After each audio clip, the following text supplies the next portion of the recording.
what is the mentality of the modern woman, the average modern woman that you see in the US or in the UK? How would you describe that mentality? It's like they almost hate men. Okay. It's like a predisposition where they just they feel like they don't need men, even though men built the world we live in, and we literally couldn't survive without men. In a recent now deleted tweet, a British politician said that the word woman comes from womb man. In concept, etymologically, that's not dumb. Lots of words come about like that. We got boards we keep our cups on, so it's a cupboard. Cupboard. But womb man leading to woman? It's just not true. It comes from with man, which a lot of people take to mean the wife of a man, making it only slightly less degrading than defining women by their wombs. But that's not true either. Because in Old English, as the word woman was evolving, the word with and the word man did not mean what we mean by wife and man today. 1200 years ago, with simply meant a female person. So in an Anglo-Saxon translation of the Bible, when Jesus talks to his mother, he calls her with. Obviously not wife. Why working women struggle to find a match. I'll excerpt from the article. Neha has been asked how round her rotis are, how many varieties of Panera she can create, and just as casually what the purpose of her work is if she doesn't make bags of money. Many people have questioned me why I bother working since the guy makes enough money. Instead of seeing it as a profession, they view my work as a kind of public duty.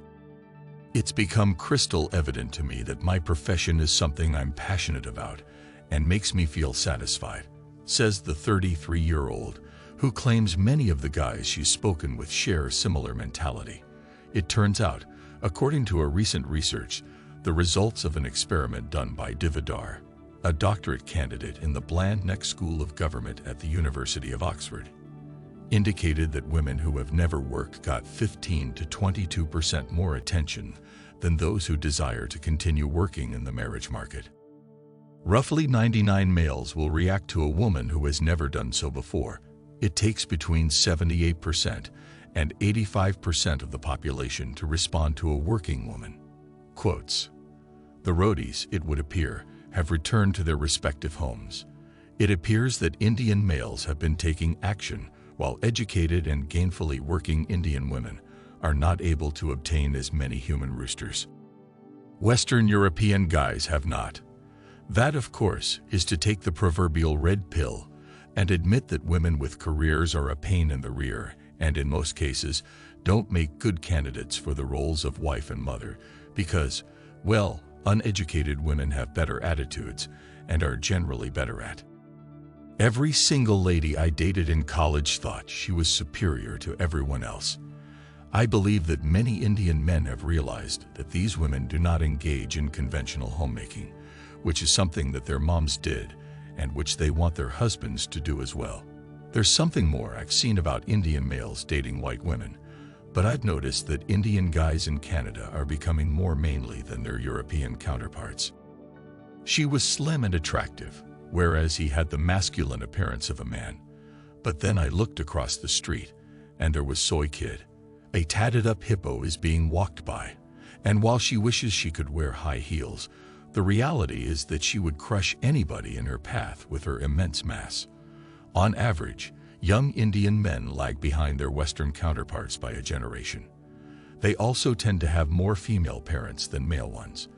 That's the environment I was raised in, and despite my best efforts, I've never managed to find lasting love with any of the messy, career-focused Canadian women I've dated. They need just make the decision to immigrate, be manlier, and try taking the local women out on boots. This is something I'm witnessing in Canada. Take note of the growing trend of Indian males dating and marrying white women, both virtually and in real life. They benefit from this arrangement since having white children is important to them, and because Indian men may expect the same from white women. Eventually, I imagine, everyone in our society will start intermarrying and end up looking like chocolate milk. Blue pill Western males will find it to be a veritable feast. As a result, I conclude that Chinese men, and perhaps more recently Indian men, have more stringent expectations than European-descended men. I, for one, can't wait to see whether they get the woke bug along with the guys of the West. Over the next decade or so, it is something I plan to keep an eye on. Russia and China are taking steps to isolate themselves from the rest of the world, so it's hard to say. I'm also curious as to whether Indian women would begin working less or lie about working elsewhere in their online dating profiles in the hopes of attracting the type of man who may convince them to leave their employment once they found the one. Men are so easily fooled that you can use a fib or two to convince him to fall in love with you, propose to you, and then he won't even notice that you duped him. It's something to work up to, a few symbolic aspirations. Don't discount a woman's flexibility just because she sees another woman succeeding. In the 1960s, when communism was at its height in Eastern Europe, it was difficult to attract the ideal guy. Both of these activities included women. They were supporting their families while also doing their part for the great communist countries. Those city housewives probably worked too, if what they did then qualified as work. But if you don't have a backyard and you live in a high-rise, cleaning your apartment is much simpler, much more challenging when the estate is large. But back in the day, when moms trained daughters to take care of the home and farm, things went well. Present-day issues may be traced back to the spread of cities. After experiencing the perks of the modern female lifestyle, most women lose interest in performing mundane duties. I suppose that's true. In reality, you don't have to. The difficulty with today's robotics and gadgets is that the more convenient they make our lives, the more challenging the formerly simple jobs become. No matter how much we have to deal with in life, we eventually get accustomed to the difficulties we face. This is true whether we're dealing with physical discomfort, emotional distress, or an overwhelming amount of responsibility. I can't say that I blame these Indian men for turning down these ladies. After all, they're the ones who will have to do all the heavy lifting. Still, I don't think Indian men's preference for illiterate women is a reliable indicator of whether or not such women would make excellent mothers. The intelligent women I dated tended to be Boston-bred and short-fused.